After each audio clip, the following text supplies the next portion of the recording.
Matiin niyo po ng Merry Christmas ang inyong katabi. Para maaga, no ho? December na, saan napunta ang 2025? Nagbabalot na ho ba kayo ng regalo? Hindi pa. Naglilista pa lang, naglilista kayo. Nang handa nyo ho, yung handa nyo ho, nailista nyo na ho. Alam ko, yung mga naghahanda na dito no ho ba? Ayan, patingin nga po ng mukhang December, patingin po ang ngiti ng December na. Ang alam ko po, may dalang may dalang ngiti pag December na no ho. Yung parang lahat ay masaya. Yun. Pagtingin niyo po sa mukha ng katabi niyo, mukha po bang December? Or mukhang April ho yung mukha? Excited na ho kayo? Sino po nagpunta dito ng excited makinig sa word ni Lord?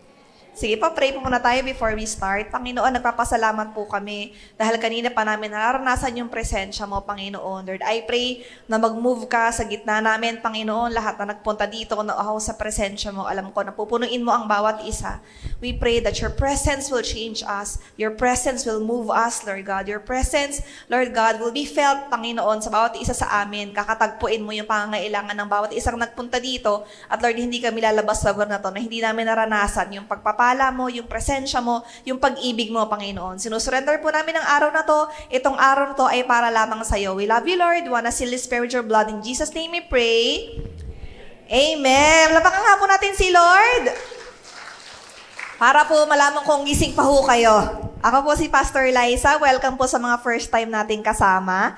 Online po or physical. Ang isi-share ko po ngayon ay matatagpuan sa Luke chapter 2, verse 49. Buksan po natin yung mga Bible natin in Luke chapter 2, verse 49. Basahin po natin sa New King James Version. And he said to them, "Why did you seek me? Did you not know that I must be about my Father's business?" Yan po yung ating title. Are you about the Father's business? So ito pong konteksto na ito, bago po sinabi ni Jesus kung bakit siya hinahanap at kung bakit niya, in-explain yung purpose niya kung bakit siya nandun. So sila pong mag-anak, si Jesus, ang kanyang mga magulang, si Mary tsaka si Joseph, ay taon-taon ho ay nagpupunta sa Passover celebration. So taon-taon ho yung mga Jew ay may ganun hong celebration. So sila po ay nagpupunta sa templo at sila po ay nag-worship doon, nagsa-celebrate ng Passover. Sa panahon ho ng mga Hudyo, ang Passover ho ay parang celebration nila ng kanilang pagkalaya. Kumbaga sa Pilipinas ay Independence Day. Parang ganun ho yung Passover celebration nila. So taon-taon ho sila ay nagpapasalamat dahil nga po si Jesus ay naipanganak. Yun po yung celebration ng Christmas hanggang sa siya po ay lumaki na maging tagapagligtas nating lahat. So sineselebrate po nila po ang kabutihan ng Diyos tuwing Passover. So taon-taon po ay napunta sila doon. Ngayon isang beses, si Jesus po nito ay 12 years old. Pag umuwi na po yung kanyang mga magulang, si Jesus po ay nawala. Tapos, hindi po nila namalayan na hindi nila kasama sa pag-uwi. Ngayon, hinanap po nila after one day na hindi umuwi nung isang gabi, tapos hindi nila mahanap, ilang araw sila, pagdesisyon na nilang bumalik. Doon sa bayang yon. Tapos, nagulat ho sila nang makita nila si Jesus ay nasa templo. Ang ginagawa ho niya, nakaupo dun sa mga leaders na nandoon na nagsasalita, siya ho ay nakikinig. Hindi lang po siya nakikinig, siya ay nagtatanong. Talagang amaze ho yung mga tao sa paligid niya, parang grabe yung wisdom nitong bata, kasi 12 pa lang ho siya. Sino po dito 12 years old pa lang? Yung nung 12 years old ho ba kayo, ano na pa mga ginagawa natin sa buhay? Nung 12 ho ako, nag-Chinese garter pa yata ako Kayo ho, nung 12 ho kayo. Ngayon kasi mga kabataang 12 ngayon. 12 years old na yan. Timo? 12 years old, nandito na siya. Nasa templo na. Anong ginagawa ng mga 12 years old ngayon? Nagse-cellphone, nagti-TikTok. Mga ginagawa ng mga kabataan ngayon. So 12 years old pa lang ho siya, ay naandoon na siya. So na-amaze yung mga tao. Tapos pag nakita siya ng mga magulang yan, nandoon sa templo. Tapos sabi niya, ano ka ba naman bata ka? Kung saan ka nagpupunta? Tapos ito po yung reply niya sa magulang niya. Sabi niya, bakit niyo ba ako hinahanap? Sabi niya, hindi niyo ba alam that I must be about my Father's business? Yan. So ano ba ang gusto nating patungkulan dito sa chapter, sa verse na ito na binasa natin? Si Jesus ho, simula pa lang ho, hindi ho ba, alam na niya yung kanyang purpose sa kanyang pagkakapanganak dito. Tama po ba? At yun po yung sineselebrate natin tuwing Christmas, yung John 3:16. Tama po? Yun pong pagkapanganak ni Kristo, kailangan po sa kasi ma-align tayo. Bakit nga ba tayo nagse-celebrate? Bakit nga po ba ang mga tao masasaya pag December? Bakit nagbibigay ng regalo? Ayan. Kayo ho ba yung nagbibigay ng regalo? Yes, mahina ho yung iba. Tumatanggap lang po yung iba. Okay lang din naman yon. Okay lang. Giving and receiving po yan. Di mo ba? Yung iba it's their joy to give gifts. Some other naman, they receive it with joy din naman. So yun po kasi yung essence noon, pag December, kaya mapapansin nyo, yung celebration, hindi ho ba, ng Pasko ay nagbibigayan, nagpapatawaran, masaya yung mga tao, it's a great celebration. Kasi po, sineselebrate natin yung pagkapanganak ni Jesus. Bakit? Kasi sineselebrate natin yung pag-asa natin. In John 3:16, malalaman mo na yung mga tao noon walang pag-asa, pero nung pinanganak si Jesus sa Isaiah, pinaraphisay pa lang sa kadiliman ng mundo na may ipapanganak na isang Mesaya. Tama ho? At grabe ho yung naging pag-asa ng mga tao nung na-prophesy ho iyon. Tapos, imagine nyo na lang ho ang pag-asa ng mga tao nung pinanganak ho si Jesus. Hindi ho ba? Dinescribe naman ho yan sa Bible. Sinundan pa nung mga 3 wise men. Nagbigay sila ng mga gifts. So, doon ho nagsimula yun. No? Ang pinaka-essence ho noon ay yung pagkapanganak ni Jesus. Ang ibig sabihin ho noon, pag-asa at salvation sa mga tao. Amen ho ba? At alam na ho ni Jesus ang kanyang purpose. Nung po siya ay dumating sa mundong ito, alam na alam niya yung purpose niya. Kaya nga ho, bata pa lang ho siya, sigurado na siya that He is about His Father's business. Ang tanong, ano ba yung business ng Father? Ano po yung John 3:16? Sino po nakakasaulo ng John 3:16? Ayan. Mga 3 lang ho. No, 3. Sabi po sa John 3:16, for God so loved the... Yes! Naku, makakabigay tayo ng star ngayon. That He gave His only... Yan. For those who believe in Him will not perish and have...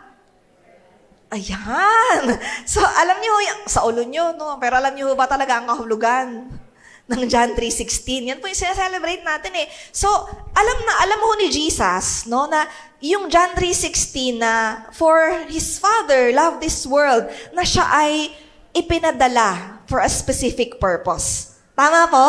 At alam ni Jesus yun. Simula pa lang, alam niya na yung kailangan niyang gawin. Tama po. Kaya nga sinasabi niya, bakit niyo ba ako hinahanap? Kasi alam ko kung anong purpose ko, kaya ginagawa ko ng maaga pa lang kung anong dapat kong gawin. Tama po? Yan po yung ibig sabihin niya.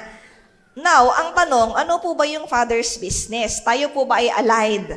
In Luke chapter 19, verse 10, bukod po sa John 3:16, nakita natin yung heart ng Father. Sabi po dito, the business of the Father is, for the Son of Man has come to seek and to save that which was lost.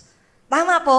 Ang ibig sabihin po pala ng Father's business, ang purpose po ni Jesus, kaya po siya ay napunta dito, is to come and to seek and save that which was lost. Ang puso po ng Father at ni Jesus at yung purpose na kanyang pagkakapanganak at pagkakapunta dito sa lupa ay to save. Ibig sabihin po ay ang heartbeat niya talaga ay para sa souls. Para sa iyo. Tama po ba? Ang pagkamatay ni Jesus sa cross ay para sa kaligtasan nating lahat. Pakisabi nga sa katabi mo, para sa iyo.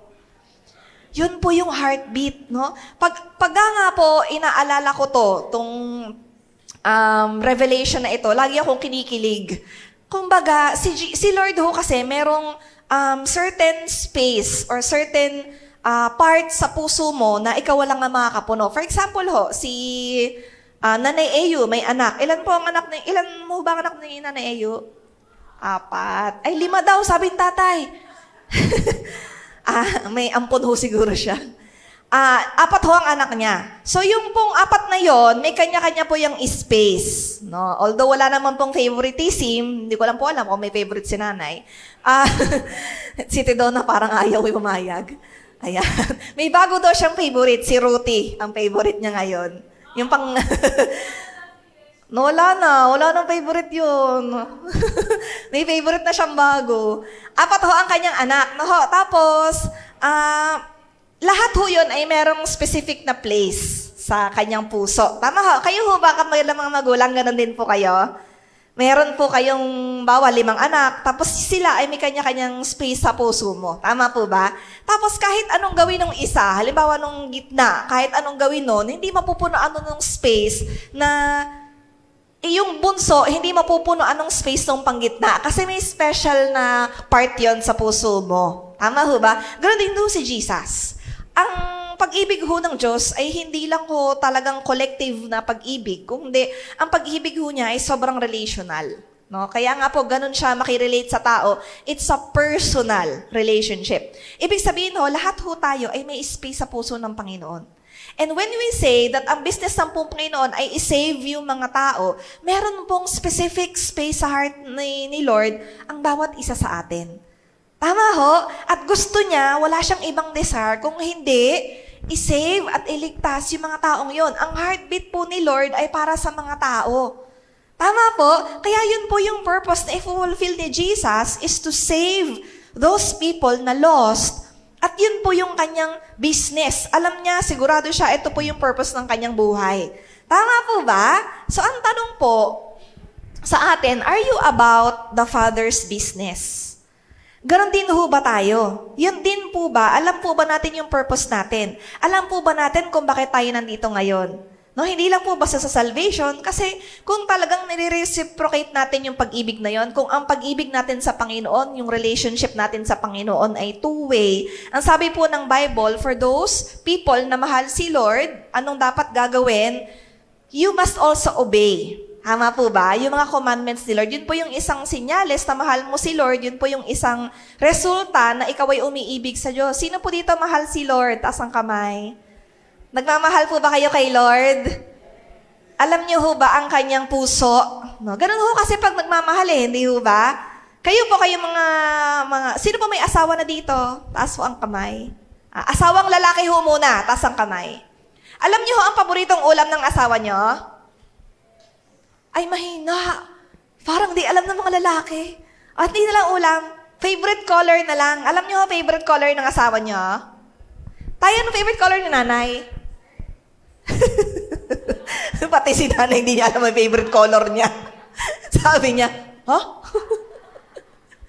Walang favorite color. Paboritong ulam, paboritong kulay. Alam niyo ho yun? O mga asawang babae na lang ho. Ano ho ang favorite na pinapanood ng inyong mga asawa? Ano po? Probinsya.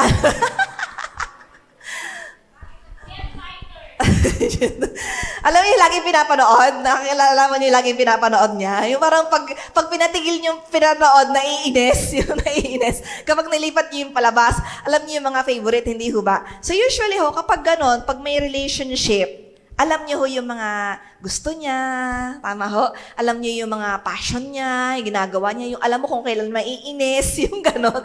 Alam mo, kapag ginawa mo ito, maaasar siya. Alam mo kung kailan siya yung tawang-tawa. Tama ho ba? Kasi part ho yun ng relationship eh. Tama po ba? And when we say, are you about the Father's business? Ibig sabihin po, you care so much about what the Lord wants. Kaya, yun din po yung priority mo. Yun din yung gusto mong gawin kasi yun yung nagpapasaya sa puso niya. Tama po ba? Yun po yung sinasabi ni Jesus. Bakit niyo ako hinahanap? Hindi niyo ba alam that I am about my Father's business? Sigurado ako na ito yung purpose ko sa buhay. Napaka-importante po sa isang tao na may purpose tayo. Tama ho ba? Dapat sigurado ka, alam mo kung bakit ka nandito, alam mo kung anong ginagawa mo, cause that purpose keeps you aligned. No? Aligned sa kung anong gusto ng Panginoon. Aligned sa kung ano ba dapat. Tama po, yan po nagpoprotekta sa'yo para hindi ka mag-sway, mapahamak, di ba? Sabi nga sa Bible, Proverbs 29:18, kapag ang tao may vision, tama po, hindi siya, yun po yung hindi siya mare-restrain, hindi siya magpapakawala-wala, siya, may direction siya sa buhay, hindi siya magpe-perish, napaka-importante po noon. So sabi ni Jesus, are you about your Father's business? Ito yung po yung tinuturo sa verse na to. Are we about that business? Yung po bang tibok ng puso natin ay tibok din ng puso ng Diyos. Kasi alam po natin na mahal tayo lahat ni Lord. Amen po ba? Na siya po ay pinanganak dito, sineselebrate natin yung Christmas, siya po ay namatay sa cross, para po sa ating lahat. There is a special space sa puso ni Lord na ikaw lang ang makakapuno. Ganon niya dinedesire yung salvation mo. Ganon niya dinedesire yung pagbalik mo sa puso niya. Ganon niya dinedesire yung relationship sa'yo. Tama po ba? Pero ang challenge ko po sa inyo ngayon, are we about His business? Kasi siya po, grabe siyang magmahal eh. So tayo po, ang tanong, are we about His business? His needs, His desires, His passion. Sabi niya, ang heartbeat ng Panginoon ay mga souls. Tama po ba? So tayo po, sigurado po ba tayo, kaya natin ginagawa to mga bagay na ginagawa natin. We attend the church hindi lang para ma-bless. We pray, hindi lang para sa salvation ng sarili natin. Kung hindi, kung ano ba yung gusto ng Panginoon, ano ba yung heartbeat niya, yun din yung desire ng puso mo. Kasi doon mo malalaman ang maturity ng isang tao in terms of your relationship with God. Tama po? It's one thing to be saved, no? It's another thing na magpatuloy dun sa relationship na yon. At yun po yung desire ng Panginoon magkaroon ng relationship sa mga tao. At yung relationship po na yun, nagpo-progress, dapat mag-sign po ng maturity na nagmamature tayo bilang Kristiyano. Tama po, dinedesire na rin po natin yung desire niya. Tama po, tayo po ba, anong ultimate desire natin? Ano po laman ng inyong mga prayers? Kapag po nagpe-pray kayo, ano pong laman? Bukod ho sa ulam. Anong ulam? Ang hirap mag-isip ng ulam. Ang hirap. Ano po gagawin? Anong ganyan? Tama po. Dapat ang laman po ng puso natin ay yung puso ng Diyos. Tama po ba? Okay, there are 3 things na gusto kong i-share kung ano ba dapat nating gawin for us to be about the Father's business. Anong dapat nating gawin para ma-align muli tayo sa purpose ng Diyos sa buhay natin? Gusto niyo pa malaman? 3 bagay lang ang kailangan nating gawin. Hindi po to exhaustive list, pero may gusto ko lang akong i-share na 3 bagay kung anong dapat nating gawin para meron din tayong care, no? Doon po sa heartbeat ng Panginoon, doon sa business ng Father. Ito pong tanong na to ay challenge para sa atin. Are you about the Father's business? Tama po. Number 1. First point, you're not here by accident. Pakisabi po sa katabi, hindi ka nandito by accident. Yan. Wala pong aksidente. Tama ho ba? Lahat po ng mga nangyayari sa atin ay may purpose po ang Panginoon. Tama ho ba? Lahat po ng mga nangyayari sa buhay mo. No, dahil na ina-accomplish para sa purpose ng Diyos sa buhay mo. Tama po. At hindi ka nandito nang wala lang. Nandito ka every Sunday or first time mo dito, hindi ka nandito dahil inimbitahan ka lang ni Sister Wilma, nandito ka dahil inimbitahan ka lang ni Sister Joy.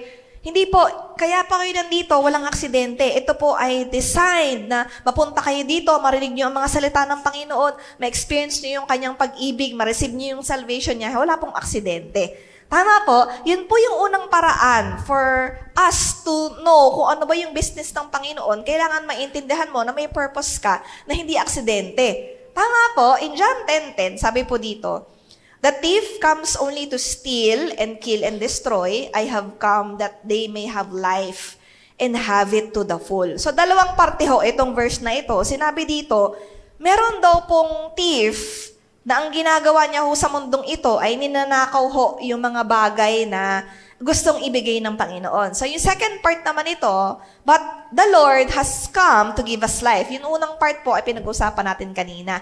Pero kailangan po nating malaman ng katotohanan. Bakit nga ba tayo dinala ng Panginoon dito? Bakit nga ba inalaw ng Lord na ma-realize mo na hindi aksidente yung buhay mo? Kasi gusto kang gamitin ng Panginoon sa mundong ito. Kasi ho, ang mundong ito ay grabe na ho ang nangyayari. Totoo yung sinasabi sa first part na yan, na ang kaaway, wala siyang gustong gawin sa buhay mo, kundi to kill, steal, and destroy. In fact, sabi sa Matthew 9:36-38, hindi ko na babasahin ng buo. Ang sinabi doon, pagkita ni Lord sa crowd, sa mga tao, they were harassed and helpless. Tama po, sabi niya, walang masyadong worker. Kailangan ng mga magtatrabaho sa kingdom ko kasi nakakaawa yung mga tao. Grabe, alam niyo yung puso ng Diyos. Pag nakita niyo yung mga tao, grabe yung nararamdaman niyang habag sa mga tao. Sabi niya, these people are harassed and helpless. Kaya, yung mga tao ay isesend ko. Tama? Sabi po doon, kukunti kasi ang mga workers Kaya, challenge niya yung mga tao na mag-arise, na kailangan maintindihan mo na ang buhay mo hindi aksidente, kung hindi, meron kang purpose na kailangan i-fulfill. Amen po. Ano po yung purpose na kailangan mong i-fulfill? Yun po yung mag-arise din po tayo at nakita natin the same way sa lens ng Diyos kung anong itsura ng crowd. Tama po?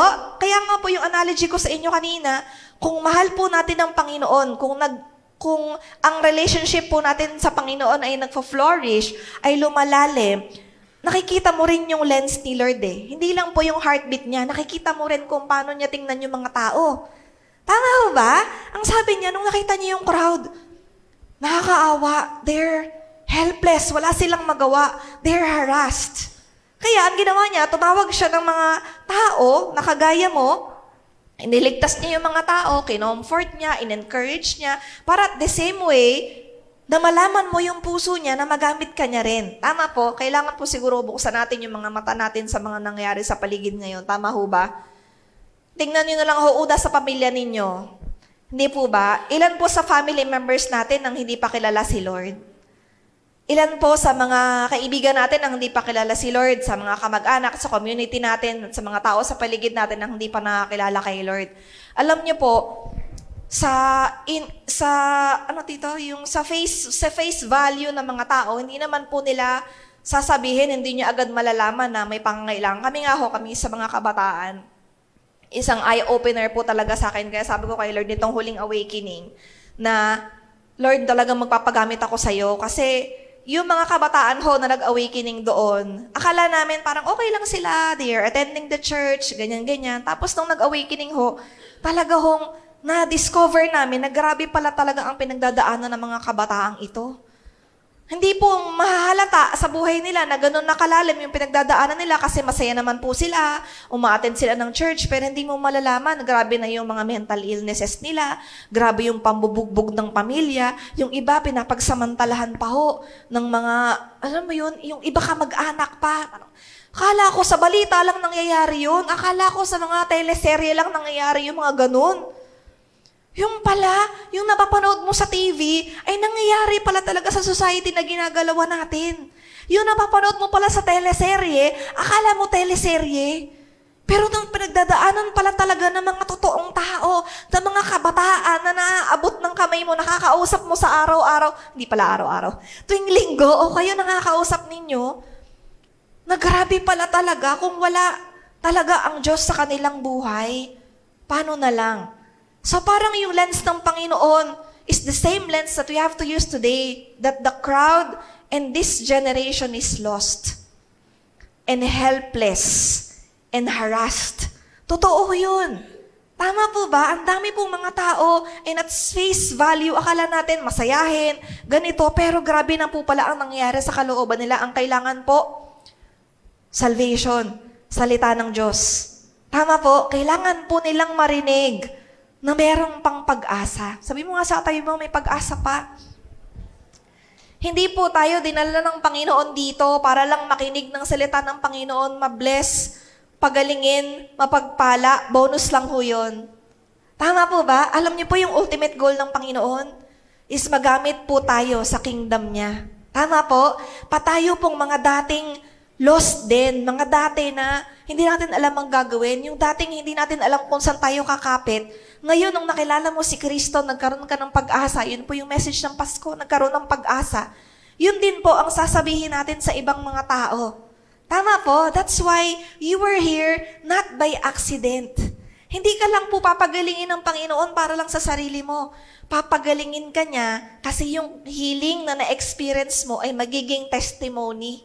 Tama ho ba? Para marami rin hong mga taong makilala sa Diyos, hindi lang po nila sirain ang kanilang buhay sa bisyo, sa wrong relationships, sa maraming mga bagay. Kasi po, ang puso po ng Diyos ay para sa mga taong iyon. Imagine niyo ho kung yung taong iyon di nakakilala sa Panginoon. Na-imagine niyo po ba yung puso ng Diyos na hindi napunuan Kasi po, hindi na-save yung tao na yon.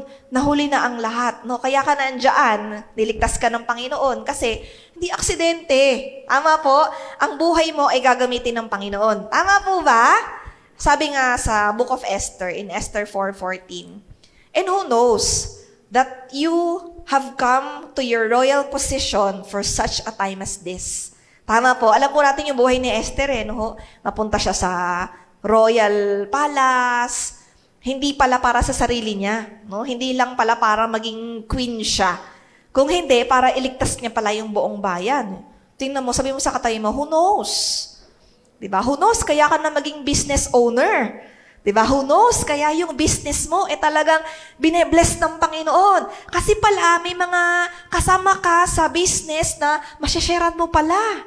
Tama po ba? Who knows? Kaya ka pinagpala ng Panginoon ng 1,000,000. Ay, sana all, no?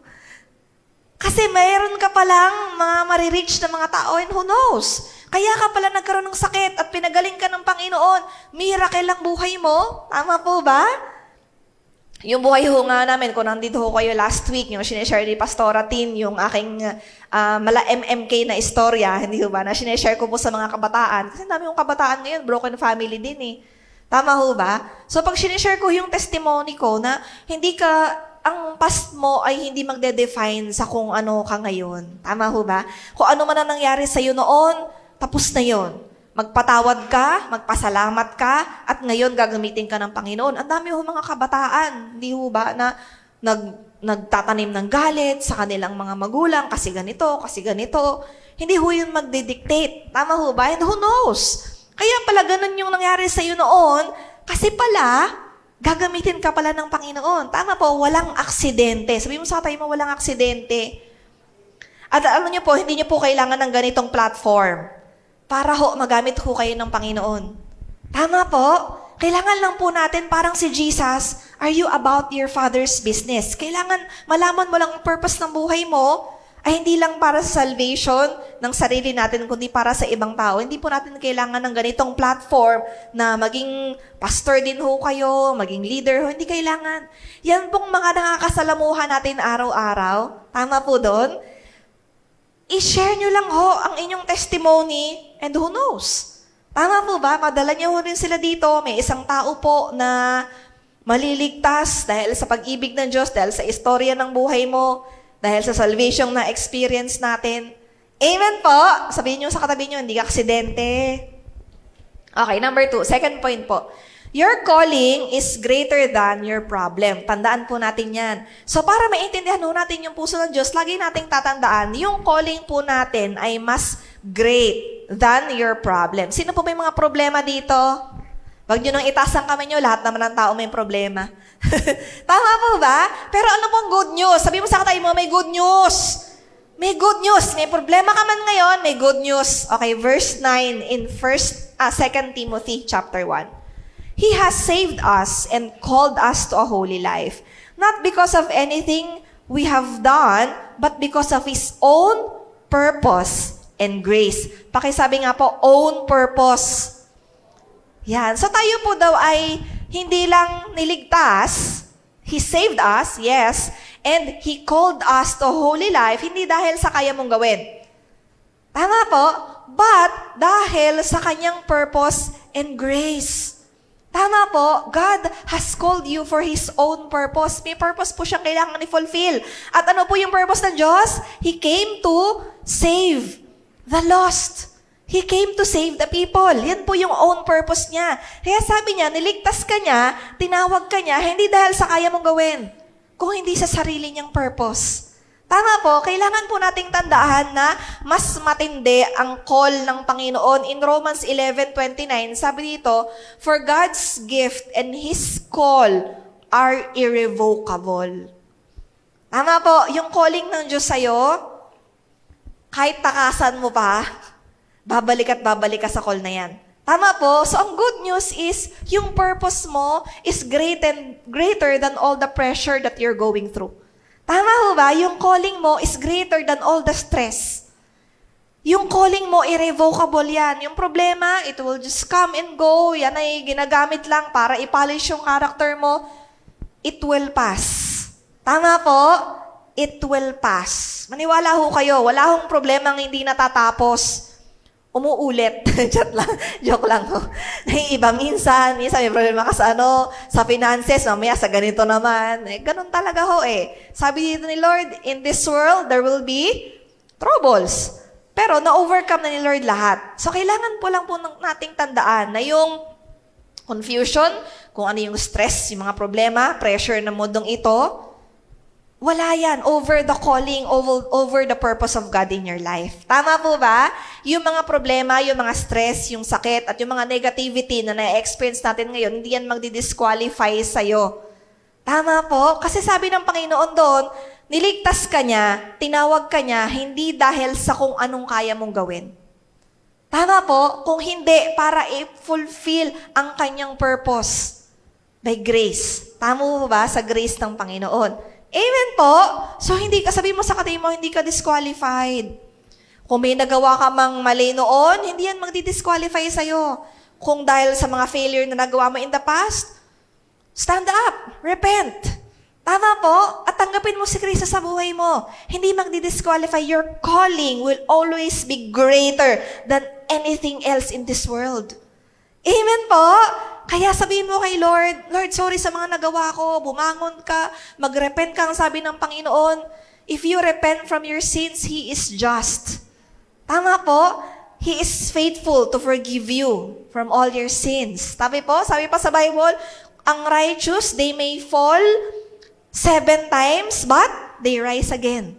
Tama po, yun po yung secret. Bangon lang. Hindi man di-disqualify ng mga pinagdadaanan mo yung calling mo. Tama po? There's nothing that could ever stop you. Tama po? From feeling your call from the love of God sa buhay nating lahat. Number 3, and the last point, God can transform your mess to a message. In 2 Corinthians chapter 1, verse 4, who comforts us in all our troubles so that we can comfort those in any troubles with the comfort we ourselves receive from God. Ang linaw ho ng verse na to, no? Sabi po dito, tayo daw po ay kino-comfort ng Panginoon. Sino po dito nakaka-experience ng God's comfort? Kanina nga ho sa worship, grabe, yung kinakanta mo yung the goodness of God. Diba? Parang nakakaiyak yung kantang yun, no? Very classic, never fails. Pag kinakanta mo yung, ano nga yung lyrics doon, Kurt? All my life, you have been, yes. All my life, you have been so good. Hindi lang good eh. So good. Di ba? Parang pag naisip mo, Lord, kahit nagkasala ko, nagkamali ako, grabe yung trouble sa buhay ko, but all my life, you have been faithful. And you have been so good. Di ba? Pag kinakanta mo yun, it's such a comforting song. Tama po, kasi kino-comfort tayo nung kabutihan ng Diyos, yung faithfulness niya, yung pag-ibig niya. At biblical ho yun, sabi ho dito, the Lord will comfort us. But sabi ho dito, hindi natapos sa comfort.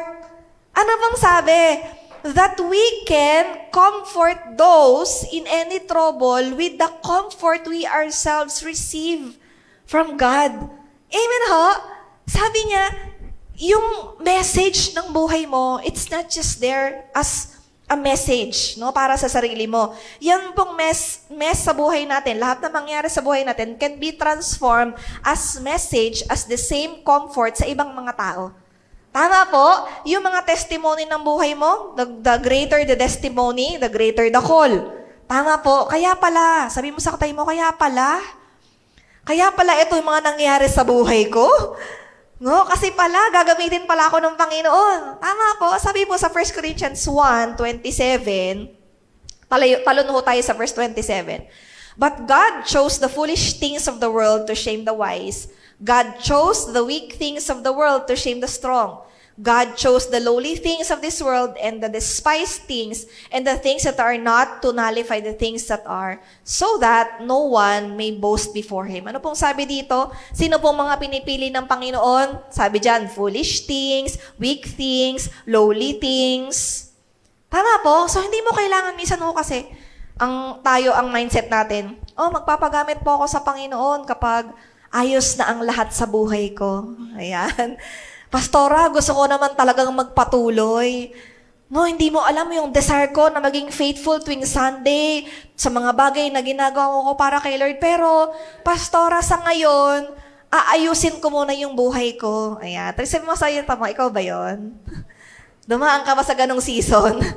Ayaw mong sumimba. Parang, hindi muna ngayon, Pastora. Sa susunod, aayusin ko lang muna yung buhay ko. Ayan. Alam nyo totoo? Alam nyo, totoo. Pag ganyan ho yung lagi natin sinasabi, hindi na ho tayo makakapagsimula.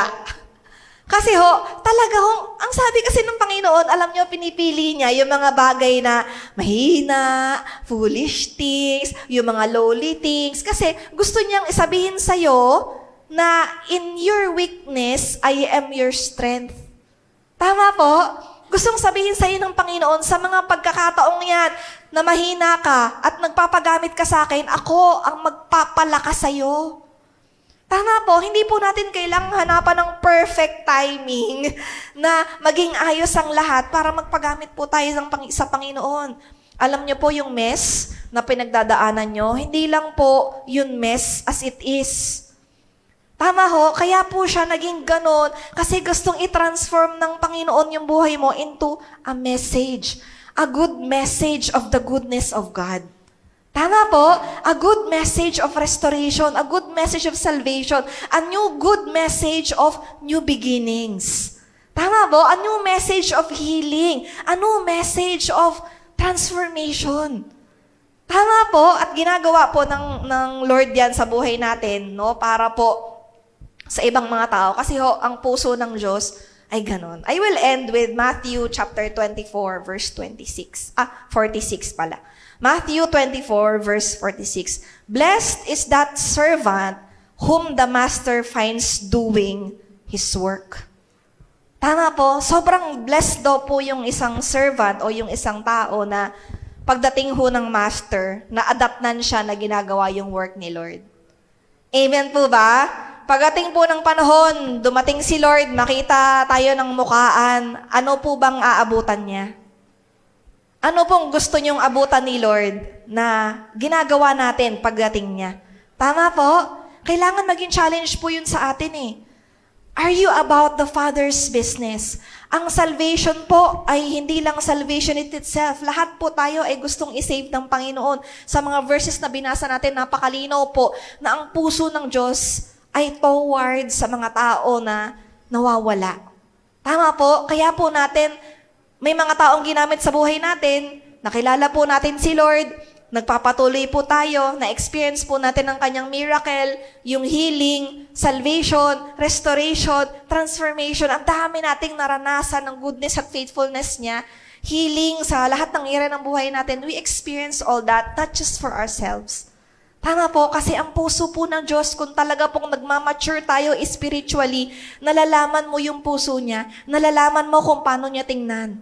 Tama po, at sabi niya, blessed is a servant, na pag na dumating ang Panginoon, naging busy ka sa ginagawa ng Panginoon. Tayo po tayong lahat. Itanong po natin, ano po ba yung pinagkakabisihan natin ngayon? Ano po ba yung business ng ating sarili? Personal agenda po ba?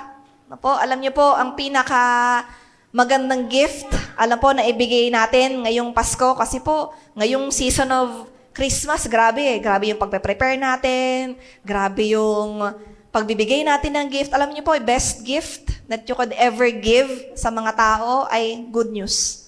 Tama po? The gospel, the salvation. Yan po yung pinakamagandang regalo na pwede nyo ibigay sa inyong mga anak, sa mga tao na kilala nyo, sa mga kamag-anak ninyo, na hindi nila kailangan mag-suffer. Hindi nila kailangan mag-suffer mag-isa dahil merong Diyos na gusto mag-rescue sa kanila the same way as God rescued us. Amen po? And a challenge that I want to give to all of you, are you about the Father's business? Pag po ba dumating si Lord, nakita tayo ng mukhaan, ano po bang dadatnan niya na ginagawa po natin? Amen po. Sabi ko po sa inyo at paulit-ulit namin sasabihin dito, Matthew 6:33. Seek first His kingdom. Seek first His kingdom.